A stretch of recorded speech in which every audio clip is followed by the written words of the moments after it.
This live stream brought to you by the Excelsior Citizen and these generous sponsors. The Simmons Sales Team, your hometown realtors.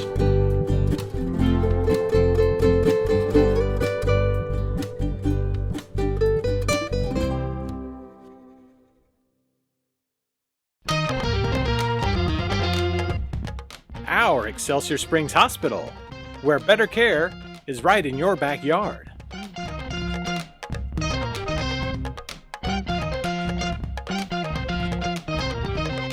Find out how you can advertise with Excelsior Springs' #1 community resource. Visit excelsiorcitizen.com today. Heavenly Father, we thank you for this day and this opportunity to come together, Father, when you've given us the freedom to meet in this way, and we thank you for this representative form of government. We pray, Lord, that you'll just bless our city, bless this great council and their deliberations. Lord, just be with them as they seek the welfare of our city. God, just bless us as we seek to be a blessing to you. For it's in Christ's name we pray. Amen. Amen. Now our Pledge of Allegiance. I pledge allegiance to the flag of the United States of America and to the republic for which it stands, one nation, under God, indivisible, with liberty and justice for all.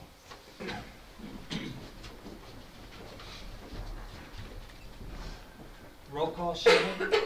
Councilman Rennie, Yes. Councilman St. John, Yes. Councilwoman Morgan, Yes. Mayor Pro Tem Spear, Mayor Spawn. Yes. Do we have any visitors this evening who would like to address the council with anything that is not on the agenda? Hearing none, I now need a motion to approve the minutes from our special city council meeting of April 14th, 2023. I make a motion that we approve the minutes of the April 14th meeting. Second. Roll call, Shannon? Councilwoman Morgan, Yes. Councilman St. John, Yes. Councilman Rennie, Yes. Mayor Spawn. Yes. And now I need a motion to approve the minutes from our regular city council meeting of April 17th, 2023. I move we approve the minutes of the regular city council meeting of April 17th, 2023. Second. Roll call, Shannon? Councilman Rennie, Yes. Councilwoman Morgan, Yes. Councilman St. John, Yes. Mayor Spawn. Yes. And now I'll entertain a motion to approve the consideration of agenda. I move we approve the agenda as presented. Seconded. Roll call, Shannon? Councilman St. John, Yes. Councilman Rennie, Yes. Councilwoman Morgan, Yes. Mayor Spawn. Yes. The first item on our agenda this evening is a proclamation celebrating and recognizing Older Americans Month, and we're going to dispense with the reading of that and send it on to Clay County Senior Services. Second item on our agenda is the proclamation of Building Safety Month. And we have Mike Thompson, who is going to receive our proclamation.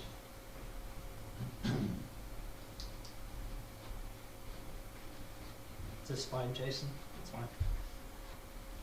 Whereas our community is committed to recognizing that our growth and strength depends on the safety and essential role of our homes, buildings, and infrastructure play, both in everyday life and when disasters strike.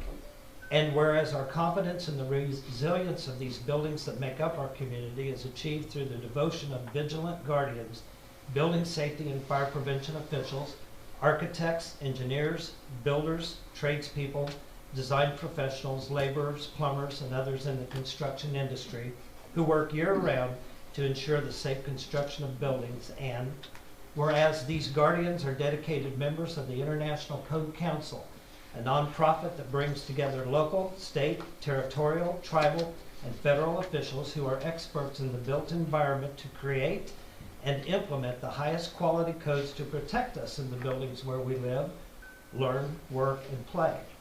And whereas these modern building codes include safeguards to protect the public from hazards such as hurricanes, snowstorms, tornadoes, wildland fires, floods, and earthquakes. And whereas Building Safety Month is sponsored by the International Code Council to remind the public about the critical role of our community's largely unknown protectors of public safety, our local code officials, who assure us of safe, sustainable, and affordable buildings that are essential to our prosperity. And whereas it starts with you, the theme for Building Safety Month 2023 encourages us all to raise awareness about building safety on a personal, local, and global scale. And whereas each year, in observance of Building Safety Month, people all over the world are asked to consider the commitment to improve building safety, resilience, and economic investment at home and in the community, and to acknowledge the essential service provided to us all by local and state building departments, fire prevention bureaus, and federal agencies in protecting lives and property. Now therefore, I, Mark Spahn, Mayor of the City of Excelsior Springs, do hereby proclaim the month of May 2023 as Building Safety Month, so done this first day of May 2023. And Mike, I just want to say on a personal note, I've always appreciated your professionalism and your integrity as our city codes inspector. Thank you. Thank you.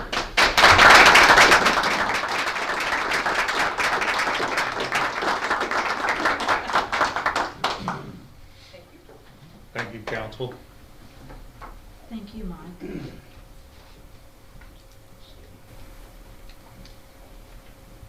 And the next item on our agenda is a proclamation celebrating and recognizing local government, and we're going to dispense with the reading of that, and we'll have that in Susan's office for everyone to drop by and take a gander at it, so choose. So the next item on the agenda is a proclamation of Historic Preservation Month, and I believe Betty Bissell is going to receive this. A little bit shorter this year, Betty. Oh, I love it. You love it. It's not a 3-pager, okay? Thank you. Whereas historic preservation is an effective tool for promoting sustainable development, revitalizing neighborhoods, fostering local pride, promoting tourism, and maintaining community character. And whereas it is important to acknowledge and celebrate the benefit of history, architecture, and archaeology to our lives and the contributions made by dedicated individuals in helping to preserve the tangible aspects of the heritage that has shaped the city. And whereas historic preservation is relevant for communities across the nation, both urban and rural, and for Americans of all ages, all walks of life, and all ethnic backgrounds. And whereas preservation harnesses the extraordinary power of place to bring people together, explore our shared history, and build a better world. And whereas the City of Excelsior Springs conducted its first comprehensive survey of historic properties in 1991, thereby laying the groundwork for recording historic properties with the State of Missouri's Historic Preservation Office, and ultimately establishing its first historic district in 2007. Now therefore, I, Mark Spahn, Mayor of the City of Excelsior Springs, Missouri, do hereby proclaim the month of May 2023 as National Historic Preservation Month, and call upon the people of Excelsior Springs to join their fellow citizens across the United States in recognizing and participating in the special observance. In witness whereof, I have hereunto set my hand and caused the seal of the City of Excelsior Springs, Missouri to be affixed at Excelsior Springs, Missouri, the first day of May 2023. So done this first day of May 2023. Thank you, Betty. Thank you.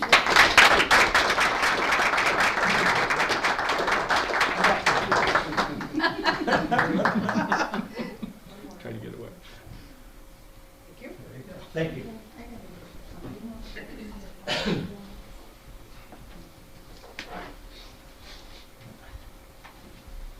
Next item on our agenda is a presentation by our Excelsior Springs Hospital.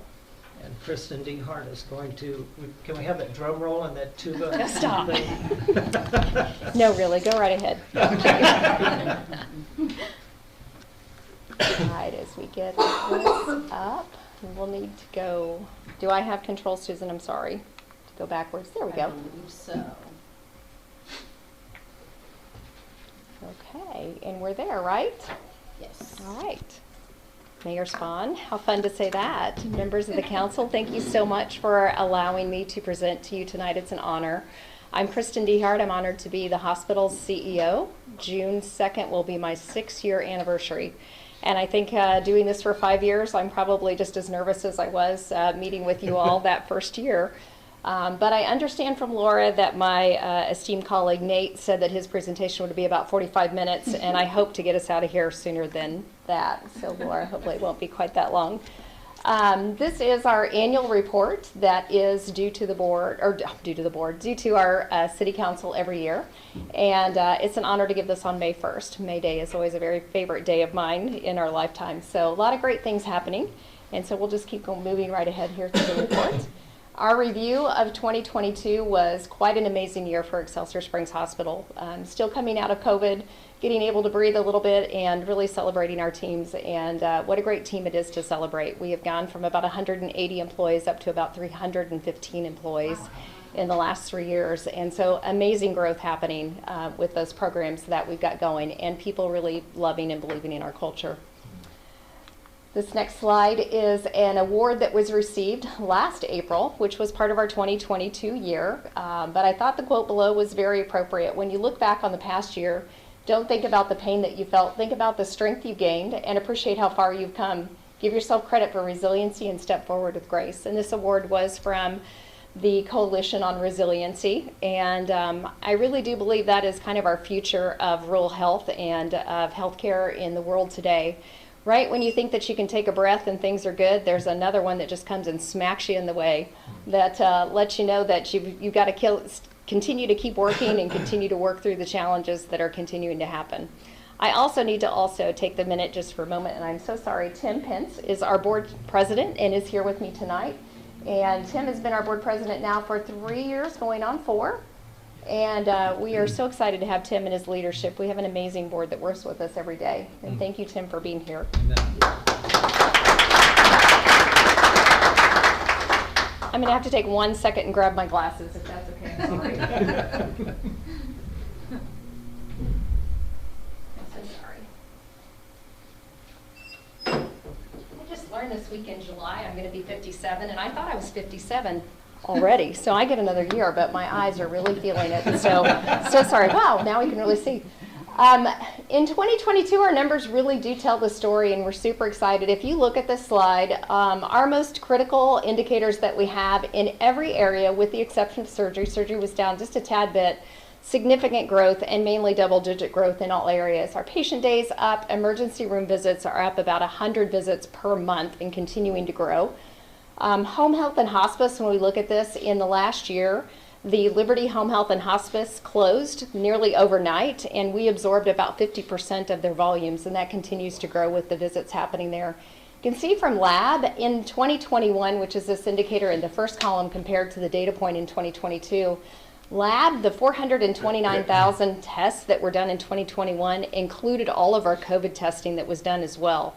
So 2022 still had COVID tests in there, but not to the extreme that we had in 21. And you can still see those lab volumes up, 506,000 tests that were performed in our lab alone.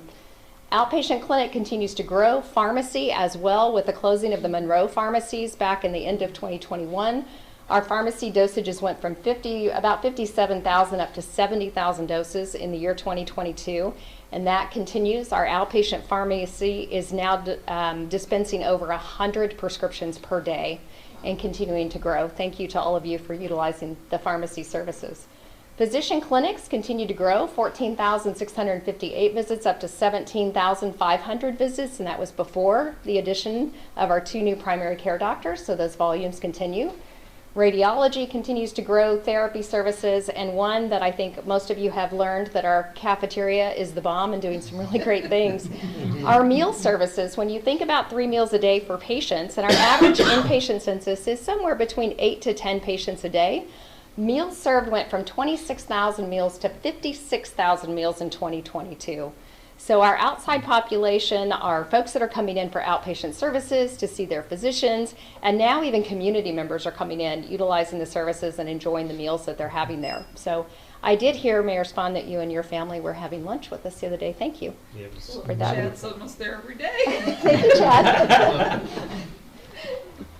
Some of our new outpatient specialists, this is where a lot of our volumes are, and my intentions over the years were to say when we got here and realized that we had challenges with access to care, we learned in our community that we needed to bring services to the community. And as we talked about this, thoughts were that patients or physicians were coming to our community hospital maybe once a month. And we realized that isn't enough, because if you have a need, you don't want to wait for a month to have your child seen for tonsillitis or your skin cancer diagnosed maybe a month or two out. So we've continued to build upon our expanding outpatient services. We'd love to introduce you. At the top on the left is Dr. Angela Walker. She is with OSI Orthopedics, and her specialty is foot and ankle surgery. Dr. Gary Cornett below is with GI. Dr. Shashank Radadya is an additional rheumatologist. Dr. Jessica Wynn is at the top here, an additional GI doc that works with us now. Dr. Tarantino with dermatology. His wife Chelsea is on the side, and his PA Rick is with him. They are here weekly. And Dr. Arashna Goel is a nephrologist that works with diabetic care and also those folks with dialysis and kidney needs. So their clinics are incredibly busy. Our intent is to hopefully not have people waiting longer than a month. Right now, dermatology is running a little longer than a month, and Dr. Wynn has been so gracious as to add additional time for GI services because folks are getting quite busy here in our territory of needing to have a lot of GI procedures and scopes done. So this group has been an amazing group to join us and bringing more and more of their friends with them. So referral by word of mouth is amazing. I am so super proud of this service line. I think by now everybody is very much aware, but to backtrack just a bit, I love this feature that is called Time Hop. Anybody familiar with Time Hop on your phone? It kind of goes back, and it's an app that you can go back and see what you were doing a year ago, 2 years ago, 6 years ago. And last week on Wednesday, my Time Hop popped up with a COVID positive test. And I said, oh, I know what was happening a year ago. I tested positive for COVID. The day before that, I had just had a concept in my mind that we really need to be working on behavioral health. So just a year ago, I say that as a reminder that our psychiatric services program a year ago, last week, was just a concept. Today, we have a team of providers led by Dr. Roshan Dasari, who is our psychiatrist. Brenda Wilsbach is moved over from our home health and hospice into our role as a practice director. And then our 3 nurse practitioners who are in provider-based in psychiatric mental health providers. Sonia Ike at the top, Sean Wiest is our behavioral health specialist for pediatrics, and Megan Nickel is in the lower corner. We have 15 health providers now in behavioral health. Just today, they saw their 200th patient, and we've seen 95 pediatric patients from Clay County. We've received grant funding from the Clay County Children's Services Fund, a very generous allocation of about $400,000 that helped us start our program. I know that as I was speaking with the board and we started talking about the additional folks, their director was like, I'm not understanding this. You have too many people there. And I said to the director, too many people means more people that we can service. So it is a benefit. So when we put that together for Clay County for their grant program, the thought was that we were going to only have 5 providers, and at that was including the therapist and the counselors that went with that, because as we had heard throughout the world, it's very difficult to find these people.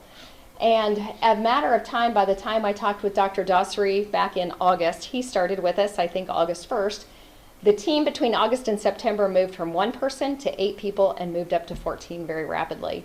People at Tri-County Mental Health even said to me, how did you get these folks on board? What did you offer? And I said, we offer culture, and we offer something that these mental health providers want to do.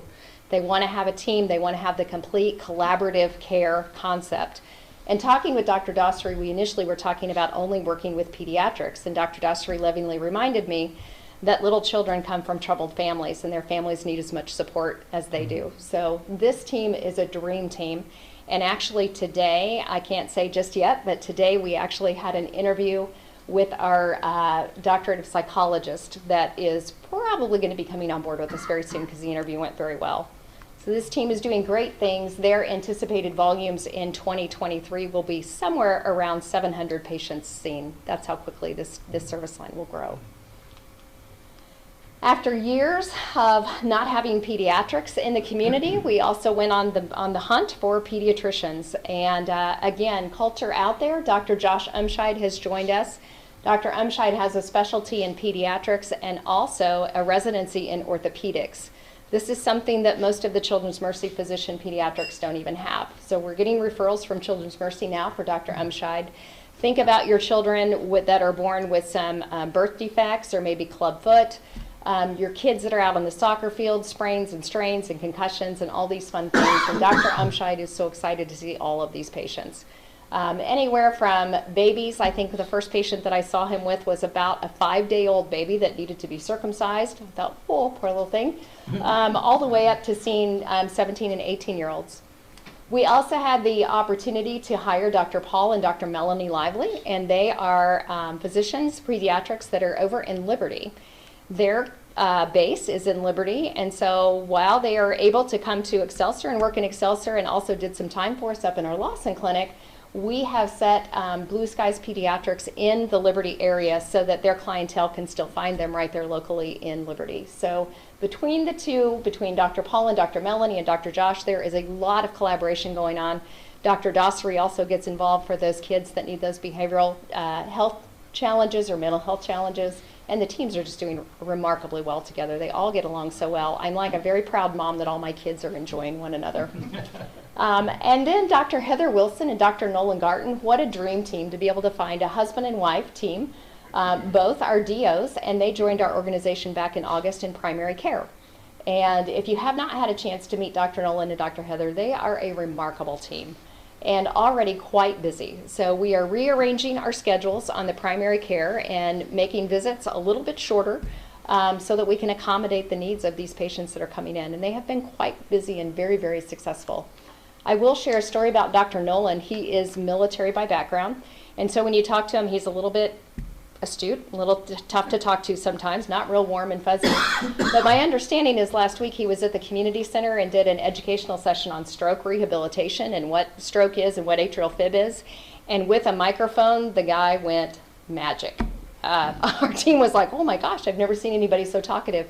And more questions for Dr. Nolan coming from the group about all this. It's a very important topic, but I think we found the way to get him to come out of his shells to put a microphone in his hand. The team was in love with him there. We have new governing board members this past year.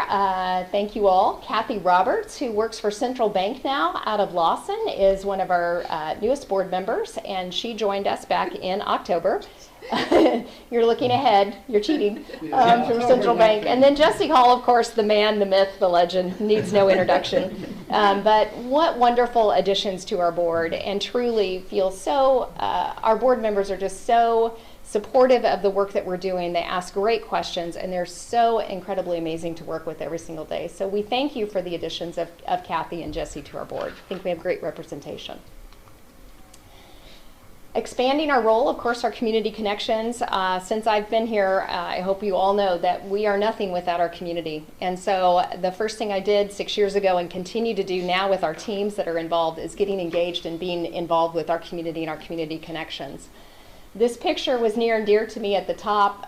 Colette Culver is our Director of Emergency Preparedness, and we had not had a Director of Emergency Preparedness until this year. And Colette said, we really need to get all of our teams together. We need to know what to do in a disaster. We need to know what they're doing. We need to know how we interact with that. And we had a meeting. Is Chief here? Yeah, hi. I'm going to quote you, Chief, because I think Chief said, I don't think in 30 years we've had a get-together where we've been able to get together and hear what everybody's plans were. And there were some AV issues that day, as of course with technologies, but overall it was a really great start to know where we stand together, and it was wonderful to have school involved, fire, police, and to really see how we all can work together as a team and be able to move forward with that. We have a lot of community connections up there with our Community of Excellence, our Excelsior Springs Thrive. We're so excited about that. We're the fiscal agent for the Excelsior Springs Safe, and really aggressively working right now with the Missouri Medicaid expansion initiatives and also the Missouri Medicaid re-enrollment processes. I want to bring this up because if you know anybody, if you are a Missouri Medicaid recipient or know anyone, those applications have not been needed to be updated over the last 3 years during COVID. Well, they are out now again, and those folks need to recertify that they have Missouri Medicaid. If they don't recertify, they will lose that, and the re-enrollment process is now 9 months to 12 months. So that would require that somebody might not have insurance for 9 to 12 months if they have to reapply. So it's a pretty aggressive initiative. We are hearing from some of our patients that they have gotten the letter in the mail. It's a very simple form to fill out and get back in. But our teams are reminding us of this every other day to make sure that we get our folks re-enrolled.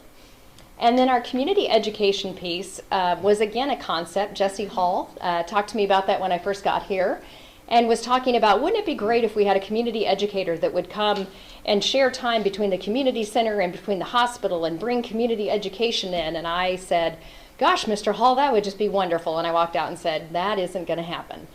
And we just had a wonderful fate. Tina Cook is a past state surveyor for the state of Missouri, and she fell in love with our organization years ago and said, if I ever come off the road, I want to work at Excelsior Springs Hospital. She actually is a Lawson resident, and we were able to hire Tina about 2 years ago. And in this past year, we had over 55 community center events, educational events, to the senior center folks, to different folks that are coming out to the community, to a community health fair. And that is expanding. I think we have 6 to 8 different educational sessions happening on a monthly basis now. And Tina's helping to coordinate that, not only about health. I know some fitness, some health and wellness advisory, some financial advisory. Greg Broadbent came down and did a presentation. So really looking at the whole spectrum of what makes people healthy and educations in our community. So Tina's done a great job with that, and we certainly do appreciate Jesse and his insistence. And now I have to say, yeah, you're right. We did it. I know, you're right. A lot of things moving forward here today, and mainly what I want to talk about on this slide, we are continuing to look at the addition of outpatient and clinical specialists. We hired 11 physicians last year, and that's a lot. There's a lot that goes hand in hand with that as far as getting their credentialing and their licensing and their verification and the credentialing with their insurance companies. The state of Missouri had about a 3-month delay in getting their licenses approved, and then another 3 months after that in getting their insurances approved for being able to bill for their insurance companies. So we had 11 physicians on board for about 6 months without being able to do any billing. That was quite a challenge, so we're catching up with that now. This year, we are enhancing our interventional pain. Dr. Denny Hamilton has been with us for about 3 years. He started with us on a visiting tour, doing about 1 day a month, and now he's up to 9 days a month in our outpatient clinic, and incredibly busy. I hate that there's that much pain in our community, but I'm so glad that we have the resources available to be able to help those folks that have that pain. In addition to that, we are in negotiations now with a physician for neurology services, a physician who is out of Liberty that wants to come and join our organization at least 6 days a week, and very excited about that. KC Urology Group is also joining our organization now. They're a large group out of Kansas City and had been with our organization prior to my being there, and actually came back to us in January of this year and said, we have the manpower and we really want to come back, and we've got a lot of patients in the Excelsior Springs area that we'd like to see. So their credentialing has come through, and they will be starting with surgeries before they actually do clinic. And we're very excited about that for our growth, because all of those outpatient clinic specialties lead into and work very closely with our ED volumes, with our inpatient coordination, with our pharmacy, our lab, and our radiology services. So all of that is called downstream, and that is incredible to be able to have those resources and everybody working together in tandem. The growth of our home health and hospice, I've already talked briefly about that. I want to talk just also about pharmacy today. We are so proud of our pharmacy teams. They have expanded from Monday through Friday from 7 a.m. to 7:30 p.m. for services available. We know that there are opportunities. People are asking for weekend coverage. That is in the near future. And also we are doing delivery services to Lawson. When the Monroe Pharmacy team closed their doors suddenly, that left Lawson without pharmacy services available. So in an interim, we have been delivering prescriptions up to Lawson. In discussions with the Lawson city folks there is soon to be a grocery store that will be coming, and they are saving space in their grocery store to build a pharmacy out for our services to be there. So again, just that nice outreach to be able to help that Lawson community as well. So very, very proud of that relationship. And then I want to just highlight quickly the partnership. We talk a lot about clinical, but sometimes we don't really get to talk about some of those financial opportunities for improving efficiency. We are an affiliate or affiliated with North Kansas City Hospital. And through North Kansas City Hospital, we have what's called a GPO. It's a group purchasing organization. So think about mass buying power through North Kansas City Hospital when they're buying for the volume that they are, and they've tagged us into that. Well, recently we were also added into the CAPTUS agreement. And what the CAPTUS agreement is, it's a higher level of buying power, and they included us in that. And already, without even changing any of our contracted vendors, just by using their purchasing, already we've saved $250,000 this year. So now when we look at and are able to take and kind of change out a little bit of our formularies to say, rather than using this product, why don't we use that product? There's even more incentives. So in this day and age where every dollar matters, to just have an agreement in place with CAPTUS, with our partner, that just flipping a switch can get us $250,000. That's pretty amazing to have that partnership. So I certainly want to give them credit and say thank you to Dr. Righteous and team for including us in that agreement. This is a lot of words on this tiny slide, but I am so excited that every time I get to come to you, I get to show you the specialty services in the clinic offering. This list was about half of this size when I started, and super excited to be able to share all of the resources that are there that come from our community needs assessment and you all telling us what services we need. The one that is not on this list just yet is gynecology, and we are still working on what that looks like for us.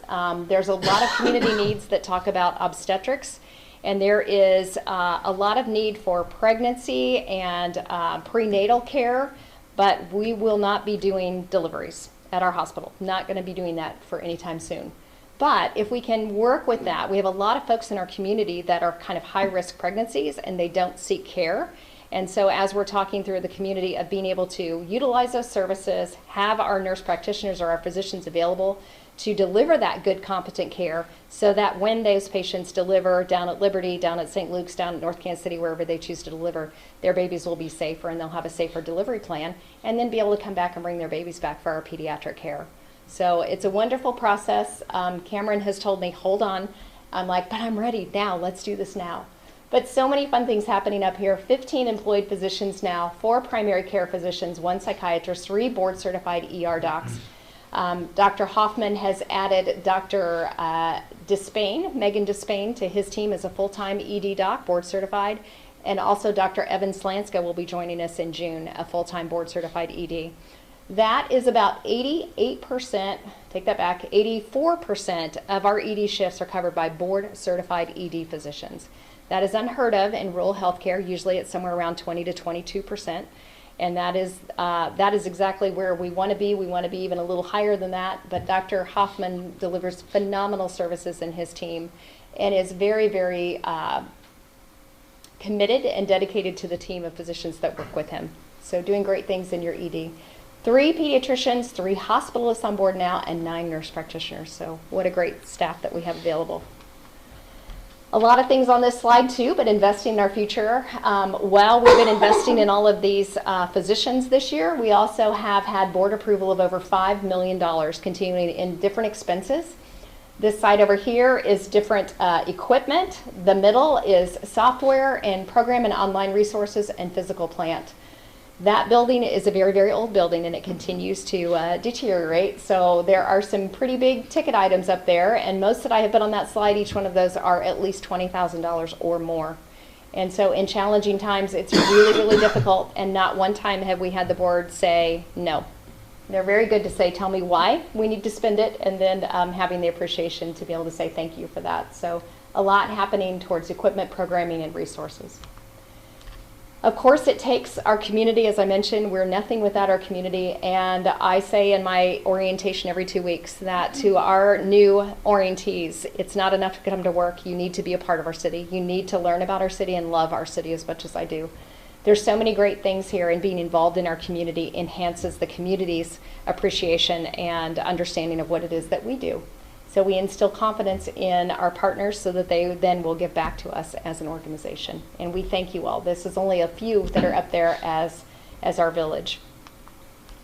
Under finance, it is still very tricky to be in rural health. It's really tricky to be in a post-COVID world of healthcare. So we have to continue to look at what makes sense for our organization, looking at volumes. It's a constant with our team of accountants, and our accounting team is a team of 5, and they are massive, mighty, and small, but do great things. Looking at documentation, coding, billing, contract negotiations, ongoing negotiations, and collections. A lot out there, and those payers want to hold on to their money. So we're fighting as hard as we can to make sure that we get what is equally due to us. I think most of you know Amanda Ramazan. This was from our foundation's golf tournament last year. The golf ball drop, it was not rigged. Amanda actually won the first ball and the second ball in the hole and took away $2,000 of the $2,500 pot there. But I could think of no one better than Amanda. She works so hard, and she's just a delight to work with. A lot of words on this, but I also wanted to share our audited financial analysis, and this comes straight from the statement. Our operating revenues for 2022 were $47,600,000, and our net position at the end of the year was $13,672,000. A little bit more on this slide talks about our net position increase is a little over $4 million in 2022, $6 million in 2021, and $1,074,000 in 2020. We reported an income from operations of $1.77 million in 2020, $1.756 in 2021, which was came then from a loss in 2020 of $2.6 million. So that's a swing of about $5 million to the good in the last 3 years. So net patient service revenue has increased by $8.4 million, 22%, and an increase of 37% the year before. So continuing to grow. We think this year is going to be our $100 million year for revenue. We're close. At mid-year, at 6 months, we are at $49 million. So with the growth happening, I think we're going to get there. And then this is probably my most favorite slide to be able to share about charity care. Sometimes people say the world's hard right now. What do? We are a not-for-profit organization. But overall, in the last year, our amount of charges foregone for services and supplies furnished under the charity care policy was $2.4 million. So we're very proud of the work that we do and giving back to our community. Good things are happening in 2023. Looking ahead, we have signed on for an EMR conversion, our electronic medical record. Our current system is way outdated, and our board has approved our conversion to a Cerner Community Works platform. As soon as we made that announcement, Cerner made their announcement that they were also converting to Oracle. So it has been quite a bit of a challenge, but we are in our real time right now, getting prepped and ready for a go live that is set for August 28th. And the teams are very, very excited. The Cerner team has said to us, you all are more prepared than any other organization that we have ever had. You're ahead of schedule, and that never happened. So super proud of our teams. We're pushing Cerner now instead of Cerner pushing us. I've already talked briefly about the Blue Skies Pediatrics over in Liberty, KCU joining us. That's going to be a really, really big partnership for us, that the KC Urologist and Oncology Group will be with us. The Children's Services Fund for year 2, we have put in an application for a grant for year 2, and that is for our pediatric psychiatric services, which you see listed below. A little difficult to see this picture, but I am so proud of our plant operations team. This was the, up at the top is our old independent living lobby area that has now been converted to the Excelsior Springs Psychiatric Services. Most of the work was done in-house, about a $550,000 remodel, and now already we're working to expand into the next corridor. So what is so very, very important with these older buildings and older structures is there's 141,000 square feet of that hospital campus that has to be maintained every day.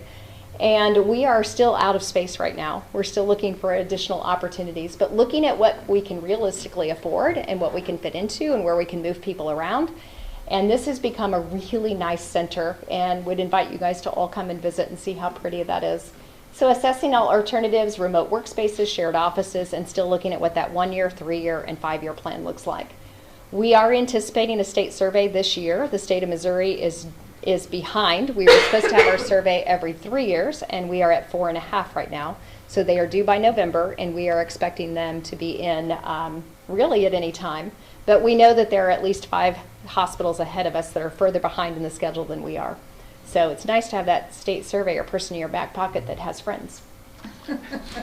Continued top of mind always is communication. We cannot share our story loud enough or hard enough or far enough out in the community to be able to tell people. So we love what we're doing with our newsletters, with our vision newsletter, our family care series, our health and wellness schedules, our Everyone Shines Here. The picture in the middle, I just put that up there as a real fun one. This is actually Tina and Mindy and Dee, and they were going to a Crucial Conversations course over at another hospital. And when they were at that hospital, they sent this picture, and what you can't see is they had their Excelsior Springs Hospital swag on. And I said, way to represent, girls. We had 3 job interviews from folks that were in that session with these girls saying they were so dynamic and so much fun, I knew I wanted to come to work at that hospital. Wow. So what a great way to recruit. I said, well, team, we're just going to send you to every Crucial Conversations course around the state. But doing some great things, and really appreciate our partners helping us on our video communications. From last year, just quickly, this is kind of our project, our results action card about our survey results. And as you can see, everything last year, some of these were still red, some of these were yellow. Everything is converted to green as far as our staff training, staff safety, staff recognition, and physician engagement. So we don't fall on our laurels. We still have a lot of work to do, but we're very, very excited that our results are still trending very positive about people wanting to work with us and loving the culture that we've provided. I won't spend a lot of time on this, but this is our hyper focus for kind of strategic planning, and this is really for all rural health, needing to look at how to stay leveraged and how to assure that we're here for the future, and these are things that we are working on every single day. If I could put a green check mark beside the areas of that we're checking the box on right now, probably 6 of those 8 would have a green check box, and the other 2 would have a yellow check mark. We are on it, we're doing well, and we plan to be here for a very long time. So I want to share a couple of these videos that we're working on. One is, this is Sarah Gonzalez. She's our Chief Nursing Officer, and these are just a few things that we're looking at to add to our web design and to some of our social media platforms. So first is Sarah talking about our hospital loving to take care of our neighbors. Oops.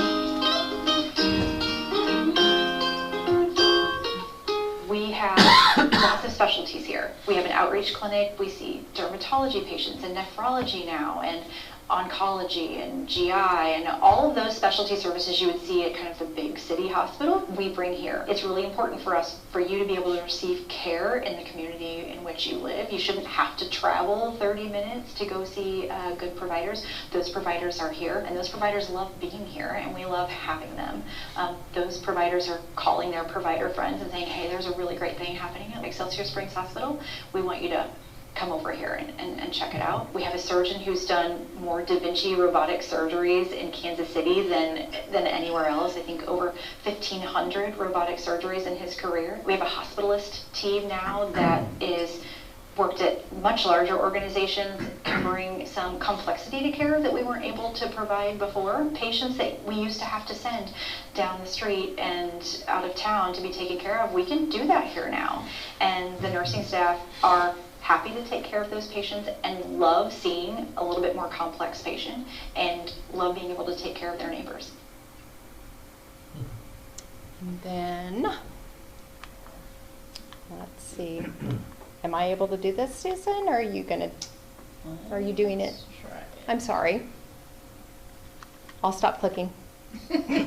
Stop clicking. That's what Rick says. Stop clicking. Oh, next one. There you go. And then this is a recruiting video. You'll get to see Chance, who is our main recruiter. We had about 180 employees, I'd say. Now we're pushing 315, so we've grown a lot. We have a lot of new service lines. Excelsior Springs is an upcoming hospital. They really are invested in being a hospital that takes care of their staff. They're vested in the community. I pretty much just try to find people that I would be friends with. If I can have a conversation with them, I would hang out with them outside of work. Typically, they've worked out pretty well here. Not only gives me so much pride, but I'm humbled to say that I'm a part of something so beautiful that this community has needed for the longest period of time.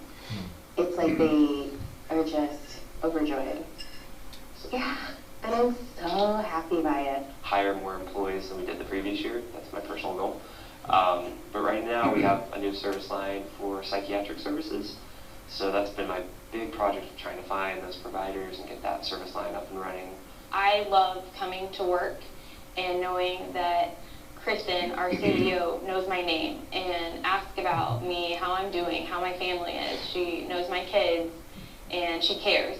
And that means a lot to be able to work in an environment like that. And that really feels like a team and a family. So fun stuff happening. You can see at the end of the videos, and if I can get it to go forward one more, and all I have is one more slide.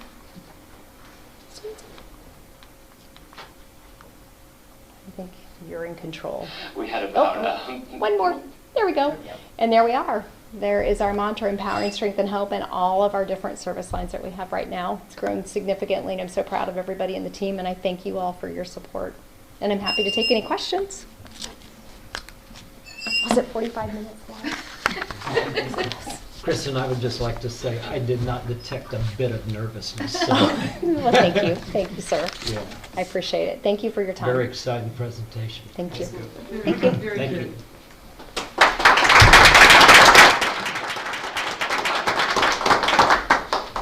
Next item on our agenda is a resolution appointing Les Odell to the Public Safety Sales Tax Oversight Committee, and Les is not here, so we will have Shannon swear him in, but we do need to vote on this. I need a motion to pass this resolution. I move that we approve resolution number 1431, consideration of Public Safety Sales Tax Oversight Committee Board appointment. Second. Roll call, Shannon? Councilman St. John, Yes. Councilwoman Morgan, Yes. Councilman Rennie, Yes. Mayor Spawn, Yes. Next item on our agenda is a public hearing for 436 East Broadway, an ordinance approving the 436 East Broadway Avenue project amendment to the amended development plan submitted by the Excelsior Springs Redevelopment Corporation, authorizing certain tax abatements for the project area and approving a redevelopment agreement. This is an ordinance and it will need a second reading, and Laura's going to speak to this and then entertain questions. What a thing to follow. Excellent job, Kristen. Good evening, Mayor, members of the council. The Community Development Department has for your consideration this evening an application for a 353 tax abatement for the property of 436 East Broadway. It's right up the street from us, up on the hill, and has an amazing view of Broadway from the front porch. It's a 1.5-story folk Victorian house with a stone foundation. The owner plans to use the property as a short-term rental.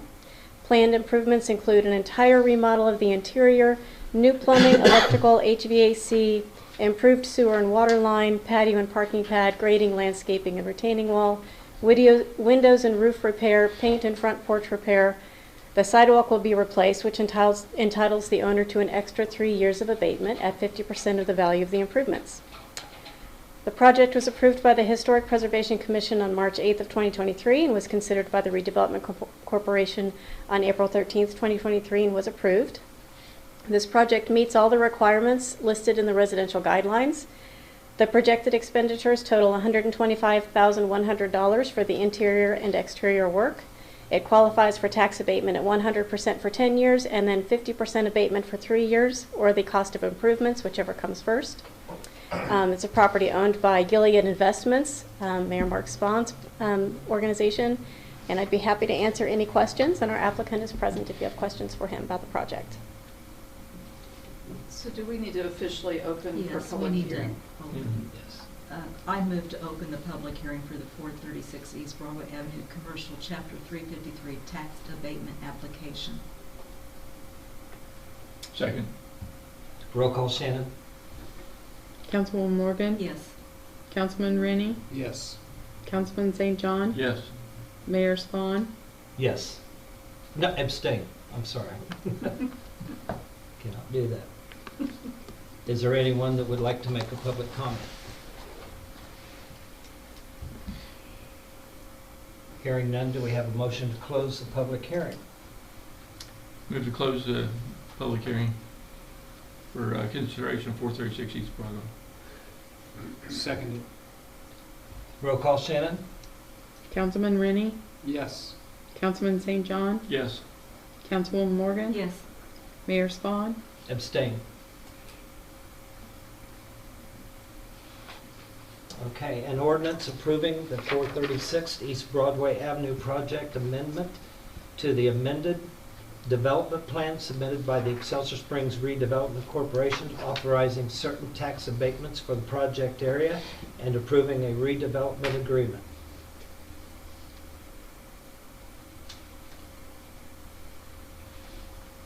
Move to take second reading ordinance number 23, TAG 05, TAG 01, consideration 436 East Broadway project amendment. Second. Roll call, Shannon? Councilman St. John, Yes. Councilwoman Morgan, Yes. Councilman Rennie, Yes. Mayor Spawn, Abstain. An ordinance approving the 436 East Broadway Avenue project amendment to the amended development plan submitted by the Excelsior Springs Redevelopment Corporation, authorizing certain tax abatements for the project area and approving redevelopment agreement.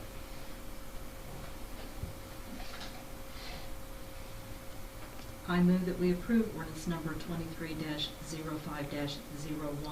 consideration of 436 East Broadway Avenue project amendment to the redevelopment agreement. Second. Roll call, Shannon? Councilman Rennie, Yes. Councilwoman Morgan, Yes. Councilman St. John, Yes. Mayor Spawn, Abstain. Okay, and the next item on the agenda is consideration of 436 East Broadway Avenue project amendment. An ordinance approving a special use permit for a tattoo, wait a minute, I've got something out of line here.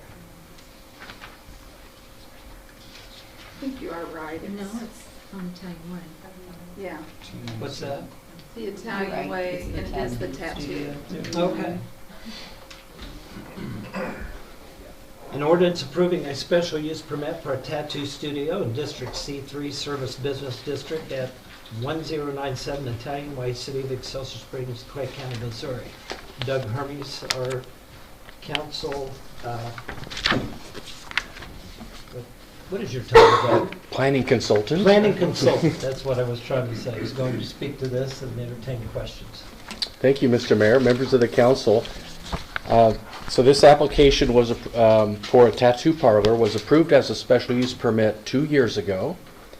Per city code, tattoo parlors in the city are allowed in the C2 or C3 zoning districts only upon issuance of a special use permit. And this is one of the uses where it's specific that the first special use permit can only be issued for up to 2 years, which this was.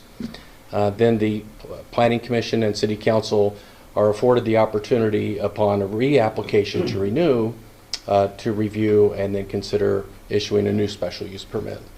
So that's what this application is for. Your Planning Commission held a public hearing last Monday to consider the request to renew the special use permit. They held a public hearing. There was no public comment. City staff did not receive any comment outside of the meeting either. And city staff was not aware of any concerns or issues with the tattoo parlor operation. Planning Commission discussed the application and they voted unanimously to recommend approval of a new special use permit with no time limitation. And I would be happy to answer any questions.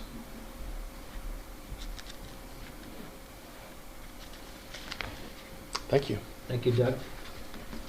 An ordinance approving a special use permit for a tattoo studio in District C3 Service Business District at 1097 Italian Way, City of Excelsior Springs, Clay County, Missouri.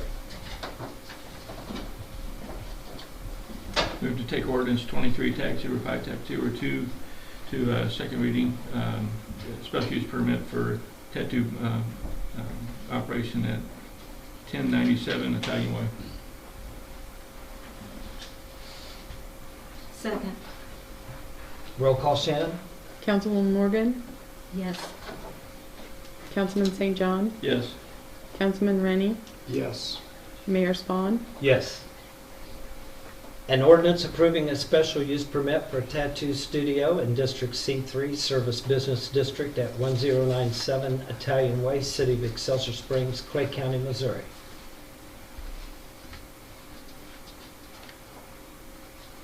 I move that we approve ordinance number 23-05-02, consideration of special use permit for 1097 Italian Way. I second it. Roll call, Shannon? Councilman St. John, Yes. Councilman Rennie, Yes. Councilwoman Morgan, Yes. Mayor Spawn. Yes. Thank you, Doug. Thank you. Next item on the agenda is consideration of special use permit for 22 West Excelsior Street. Again, Doug. Great. Thank you, Mr. Mayor. Members of the council, this is an application for a short-term rental approval for a fourplex, so affecting all 4 units within this building at 220 West Excelsior Street. Currently, 2 of the units are being operated as a short-term rental. The leasee that operates those was unaware of the requirement that the city has. When they were made aware, the applicant, who is the owner of the building, made the application. So 2 of the units currently being operated for the last 6 to 9 months as short-term rental. The applicant, the owner of the building, wishes to get approval for those 2, as well as the future potential for the other 2 units, which are currently occupied with long-term leases, but they anticipate one of the leases will be coming up soon and want to have that opportunity for a short-term rental for that one. Your Planning Commission held a public hearing last Monday. The applicant, the owner of the building, joined via Zoom and explained her concept and her feeling about how things were operating. The Planning Commission had a good discussion with her, had a good discussion following the public hearing, and upon their consideration, they voted unanimously to recommend approval of the special use permit for as per city practice, for an initial 2-year period. And I'd be happy to answer any questions. All right, thank you very much. Thank you. An ordinance approving a special use permit for a short-term rental in District R3 Cluster, Townhouse, or Garden Apartment District at 220 West Excelsior Street, City of Excelsior Springs, Clay County, Missouri.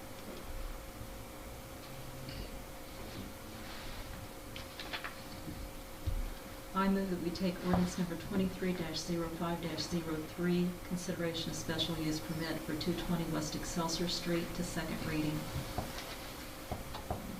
Second. Roll call, Shannon? Councilman Rennie, Yes. Councilwoman Morgan, Yes. Councilman St. John, Yes. Mayor Spawn. Yes. An ordinance approving a special use permit for a short-term rental in District R3 Cluster, Townhouse, or Garden Apartment District at 220 West Excelsior Street, City of Excelsior Springs, Clay County, Missouri. Move to approve ordinance 23-05-03, special use permit for short-term rental in 220 West Excelsior Street. Second. Roll call, Shannon? Councilwoman Morgan, Yes. Councilman Rennie, Yes. Councilman St. John, Yes. Mayor Spawn. Yes. Okay. Next item on the agenda is a consideration of amending the city code to regulate camping on public property. I'll speak to that. Okay. Both our police department and park department have brought to you an ordinance that would regulate camping on public property. So the ordinance would state that it shall be unlawful for any person to camp in the following areas, which would include parks, trails, streets, alleys, any public property, improved or unimproved. An exception to that would be if the city manager authorizes to permit persons to camp, occupy camp facilities, or use camp paraphernalia in any park or on any public property. So there may be circumstances where there would be a group, a special event of some kind that would include camping that we could consider. But on a normal basis, it would not be expected that you would be camping on any public properties. Okay. An ordinance amending the city code to regulate camping on public property.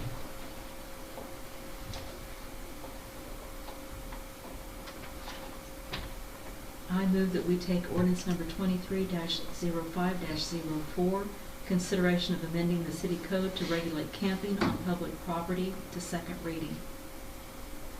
Second. Roll call, Shannon? Councilman St. John, Yes. Councilwoman Morgan, Yes. Councilman Rennie, Yes. Mayor Spawn, Yes. An ordinance amending the city code to regulate camping on public property. I move that ordinance number 23-05-04, consideration of amending the city code to regulate camping on public property, be approved. Second. Roll call, Shannon? Councilman Rennie, Yes. Councilman St. John, Yes. Councilwoman Morgan, Yes. Mayor Spawn, Yes. Next item on the agenda is a consideration of amending the schedule of fees, Title I, Appendix A of the Municipal Code related to ambulance fees. Joe Maddock, our fire chief, is going to speak to this. Good evening, Mayor, members of the council. Excuse me. Before you is an ordinance to amend the schedule of fees, Title I, Appendix A of the Municipal Code related to ambulance fees. Attached to the ordinance are the list of fees that we would like to delete from the code as they are no longer in use at this time. Be glad to answer any questions if you have any.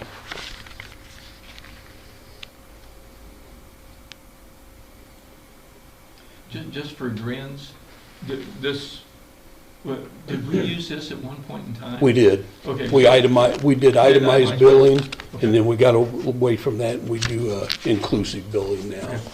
All right. So it just cleans up that whole billing Right. process? Okay. Thank you. Uh-huh. If there are no other questions, an ordinance amending the city code to regulate, wait a minute, let me move that along. An ordinance amending the schedule of fees, Title I, Appendix A of the Municipal Code related to ambulance fees.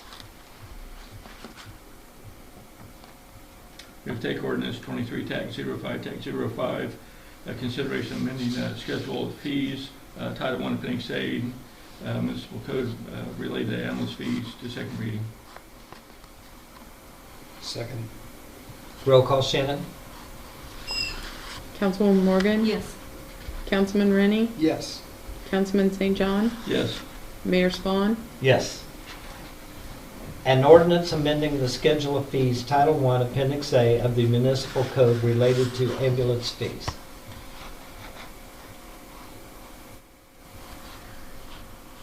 I move that we approve ordinance number 23-05-05, consideration of amending the schedule of fees, Title I, Appendix A of the Municipal Code related to ambulance fees. Second. Roll call, Shannon? Councilman St. John, Yes. Councilman Rennie, Yes. Councilwoman Morgan, Yes. Mayor Spawn, Yes. Thank you. Thank you, Chief. Thank you, Chief. Next item on the agenda is consideration of public transportation 5311 grant application for operating capital for 2023. Good evening, Mr. Mayor, members of the council. Before you tonight is an ordinance for your consideration and approval authorizing the mayor to execute an application for financial assistance from the Missouri Department of Transportation to support the city's transportation department. This grant is known as Section 5311 of Chapter 53, Title 49 of the United States Code. And as you may remember, we approved this ordinance back in September of 22, but due to the recent mayor change, we'll have to update it to have it on record at MoDOT to actually make the application, which we're getting ready to do with the current mayor's name. So any questions, I'd be happy to answer. Okay. Thank you, Chad. An ordinance to authorize the mayor to apply for federal financial assistance on behalf of the city of Excelsior Springs, Missouri, and to execute any contracts resulting from such application for any grants between the city of Excelsior Springs, Missouri, and the Missouri Highways and Transportation Commission, providing for capital, operating, and/or marketing assistance comprised of federal funds to be expended for commission-approved transit projects. That is a mouthful.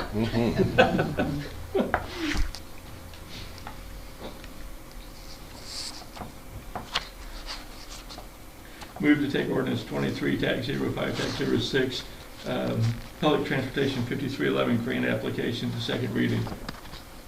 Short than that. Second. Roll call, Shannon? Councilman Rennie, Yes. Councilwoman Morgan, Yes. Councilman St. John, Yes. Mayor Spawn, Yes. An ordinance to authorize the mayor to apply for federal financial assistance on behalf of the city of Excelsior Springs, Missouri, and to execute any contracts resulting from such application for any grants between the city of Excelsior Springs, Missouri, and the Missouri Highways and Transportation Commission, providing for capital, operating, and/or marketing assistance comprised of federal funds to be expended for commission-approved transit projects. I move we approve ordinance number 23-05-06, consideration of public transportation 5311 grant application for operating capital for 2023. Second. Roll call, Shannon? Councilwoman Morgan, Yes. Councilman Rennie, Yes. Councilman St. John, Yes. Mayor Spawn, Yes. Thank you. Thank you, Chad. Transmittals? We have the April court report that's listed under transmittals. The Historic Preservation Award that Susan Blazer accepted for her work on Casa de Vite, and then an ad that will be placed honoring our graduating seniors. Great. I'll say I love what Susan has done with her little patio area there. Yeah, It it's looks really, very really nice. inviting. Okay, remarks, Molly? This week, we have several things to look forward to. I will leave one of them for you, but the CID election will conclude tomorrow, we hope with good results. And we will have a kickoff meeting with the Dry Fork Greenway project on on Wednesday. So we're looking forward to getting started with that project. And we had sort of an introduction of our underrepresented for the RAISE project Friday. I believe it's Friday. It's all kind of running together. So we're looking forward to moving that ahead as well. All right, remarks from council, Sonia? Carnival's coming to town. Be prepared on Thursday for good weather for our carnival this weekend. And the one day it's supposed to rain is Thursday, right? 3 days. I thought we moved that around the rain. I tried. Oh, my. Gary? I've never seen so many garage sales in our city in my life on Saturday. That was incredible. I think Jason Excelsior recorded- Citizen did a good job of Absolutely. communicating and organizing those. What did you say, Jason? There were 90 homes? There were over 90 homes that participated, and then there was another 20 that participated at the Wild Bunch. They had a group of people there that congregated. So yeah, there was over 100 homes, 100 families that participated in the citywide crossing. There was a lot of stuff sitting in a lot of yards. Yeah.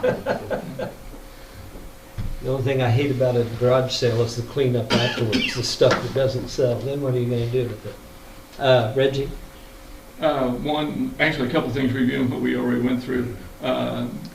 Inspections, having been in that kind of industry where you had to put up with that. And that's how we look at it a lot of times. We go, okay, inspector's here, make sure it's all good and tidy and all that stuff. But it's very important that those things get done. From a safety standpoint, from a building code standpoint. It's a necessity, and it's a life safety issue. And I know Mike probably doesn't get the respect that he deserves, and I know he's not here, but please pass that on. And also the hospital, the improvement that has been made in the last few years is phenomenal. I still run into people go, I wouldn't go to there, and I'm going, have you been there in the last 2 years? You might want to rethink that whole thing. That's right. So, yeah. Yeah. It's come a long way. Appreciate it. Thank you. It's a lot like the conversations we have with some of our locals sometimes about downtown. They just don't get it. And I said, well, when was the last time you were downtown? So challenge your local citizens to go downtown, to check out our hospital. I remember when Monroe Pharmacy closed, we transferred our prescriptions out to Excelsior Hospital Pharmacy, and I was delighted. It still has that small pharmacy feel, and with a smile, you're not just a number. I appreciate that. I would like to close by saying, don't forget the Mayor's Prayer Breakfast on Thursday at the Elms, 7 a.m.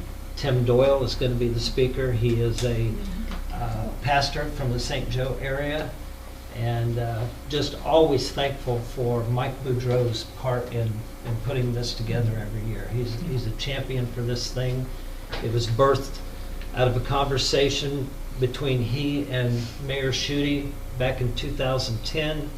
She asked him the question, is there any reason why we could not have one of our local ministers open in prayer at a city council meeting? Mike says, well, not only can I not think of a reason, I think it would be a great idea. And out of that was birthed this conversation about the Mayor's Prayer Breakfast.